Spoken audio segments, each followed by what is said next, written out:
Bismillahirrahmanirrahim. Assalamualaikum warahmatullahi wabarakatuh. Alhamdulillahirrabbilalamin. Wassalatu wassalamu ala asrafil anbiya'i wal mursalin Sayyidina Muhammadin wa ala alihi wassahbihi ajma'in, amma ba'du. Qala rabbi shrah li sadri wa yassir li amri wahlul 'uqdatam min lisani yafqahu qawli.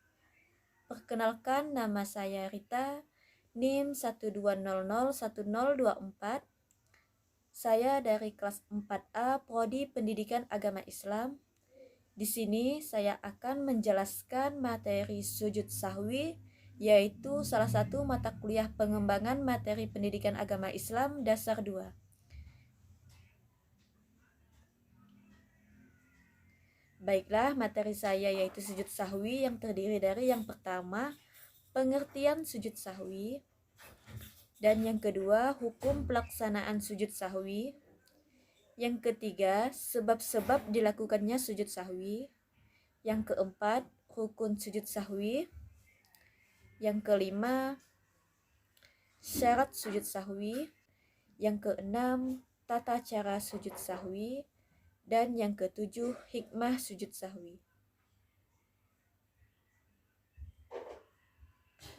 Baiklah, kita masuk pada materi yang pertama, yaitu pengertian sujud sahwi. Sujud menurut etimologi bahasa Arab artinya tunduk, baik itu dengan meletakkan dahi di atas tanah ataupun dengan cara-cara lain yang menunjukkan sikap tunduk. Sementara definisi untuk kata sahwi adalah tidak melakukan sesuatu tanpa menyadarinya. Menurut ahli bahasa, kata as-sahwu dan kata an-nisyanu itu memiliki makna yang serupa, yaitu berarti lupa.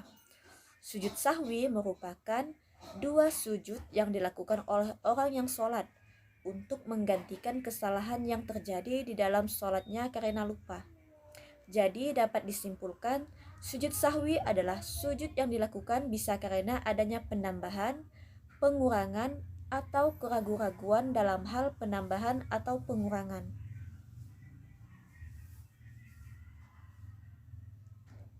Baiklah, kita masuk pada materi yang kedua, yaitu hukum pelaksanaan sujud sahwi.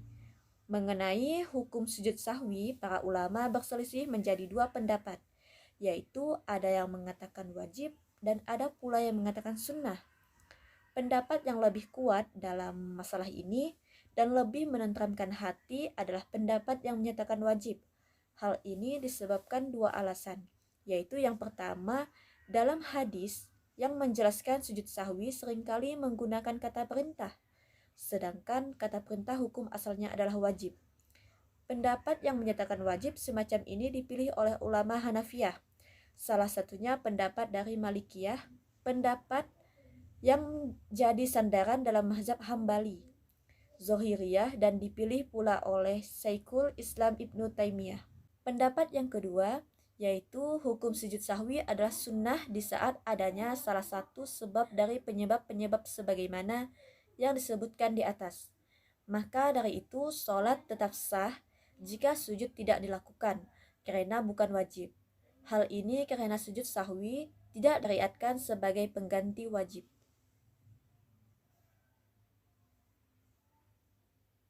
Nabi SAW terus-menerus melakukan sujud sahwi ketika ada sebabnya, dan tidak ada satupun dalil yang menunjukkan bahwa beliau pernah meninggalkannya.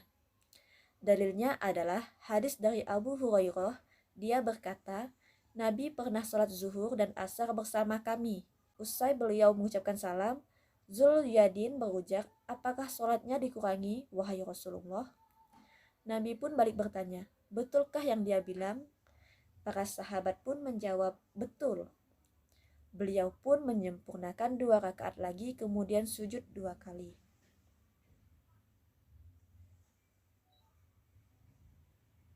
Sebagaimana yang diriwayatkan dalam hadis dan dikisahkan oleh Abu Sa'id Al-Khudri, Rasulullah SAW bersabda, Iza syakka ahadukum fi solatihi falam yadri kam shalla salasa am arba'a فليتراه سكا وليبني على ما استيقن ثم يسجد سجدتين قبل أن يصلي فإن كان صلى خمسة شفعنا له صلاته وإن كان صلى إتماما أربعين كانت ترغيما للشيطان. Artinya, apabila kalian ragu dalam jumlah bilangan rakaat sholat, maka tinggalkanlah keraguan dan ambillah yang yakin. Kemudian sujudlah 2 kali sebelum salam. Jika ternyata dia sholat 5 rakaat, maka sujudnya telah menggenapkan sholatnya. Lalu, jika ternyata sholatnya memang 4 rakaat, maka sujudnya itu adalah sebagai penghinaan bagi setan. Hadis riwayat Muslim nomor 571.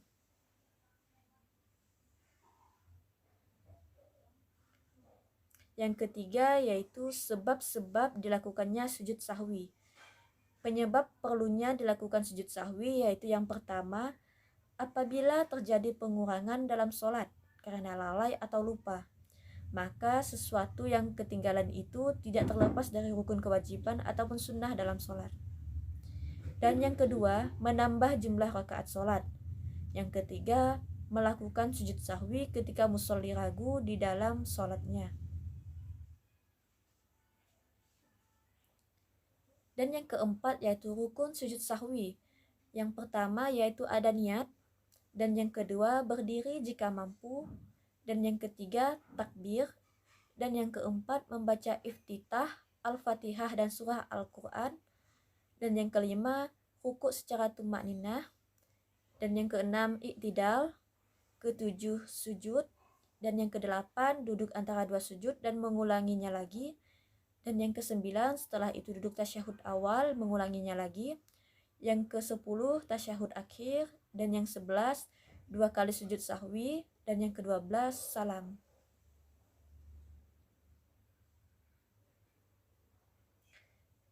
Yang kelima, syarat sujud sahwi. Syarat sujud sahwi yang pertama yaitu kurang jumlah rakaat.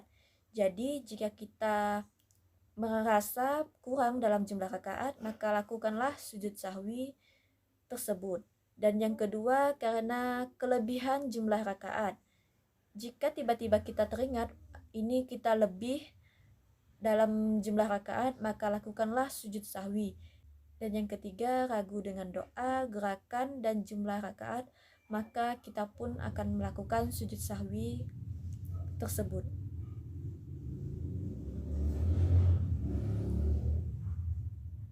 Yang keenam, tata cara sujud sahwi. Tata cara sujud sahwi yaitu yang pertama didahului dengan takbir. Sebagian ulama berpendapat wajib untuk mengucap takbir sebelum mengerjakan sujud sahwi yang dilakukan sebelum atau setelah memberi salam. Hal ini pun disebut dalam sebuah hadis yang diriwayatkan oleh Imam Bukhari, Muslim, dan Abu Hurairah. Beliau, Nabi, sholat 2 rakaat kemudian memberi salam, kemudian bertakbir lalu sujud seperti sujud biasa atau lebih lama. Kemudian beliau mengangkat kepalanya lalu bertakbir, kemudian meletakkan kepalanya. Lalu bertakbir itu sujud seperti sujudnya yang biasa atau lebih panjang. Kemudian beliau mengangkat kepalanya dan bertakbir. Hadis riwayat Imam Bukhari, Muslim, dan Abu Hurairah. Dan yang kedua dilakukan seperti sujud biasa.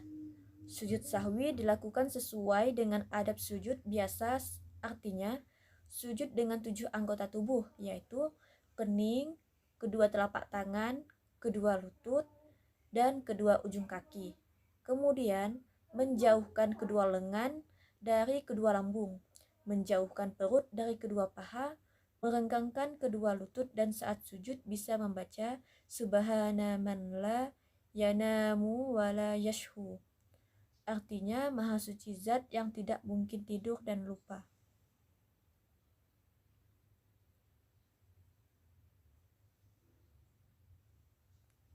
Dan yang ketiga, bila lupa dianjurkan diulangi kembali. Menurut Syekh Abdullah Bafal, Cara sujud sahwi dilakukan dengan melakukan 2 kali sujud sebelum salam.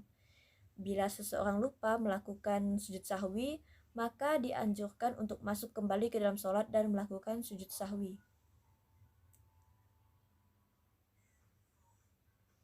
Dan yang terakhir yaitu hikmah sujud sahwi.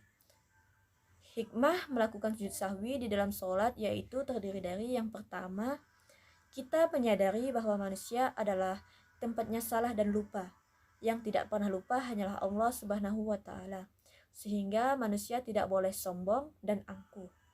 Dan yang kedua, kalau kita bisa menyelesaikan sesuatu, bisa mendapatkan nilai bagus, bisa menang dalam pertandingan dan sebagainya. Semua itu tidak lepas dari pertolongan Allah Subhanahu wa Ta'ala. Yang ketiga, orang yang salah, khilaf dan lupa harus segera memohon ampun kepada Allah Subhanahu wa Ta'ala. Ketika kita lupa dalam sholat, kita segera melakukan sujud sahwi. Dan yang keempat, demikian juga dalam praktek kehidupan di luar sholat. Kalau kita berbuat salah maupun khilaf, harus segera mungkin membaca istighfar dan memohon ampun kepada Allah Subhanahu wa Ta'ala. Demikian halnya ketika kita bersalah dengan orang tua, guru maupun teman, harus segera meminta maaf kepada mereka.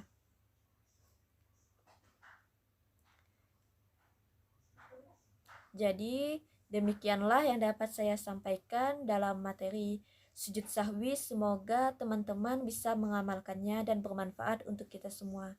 Saya akhiri, wassalamualaikum warahmatullahi wabarakatuh.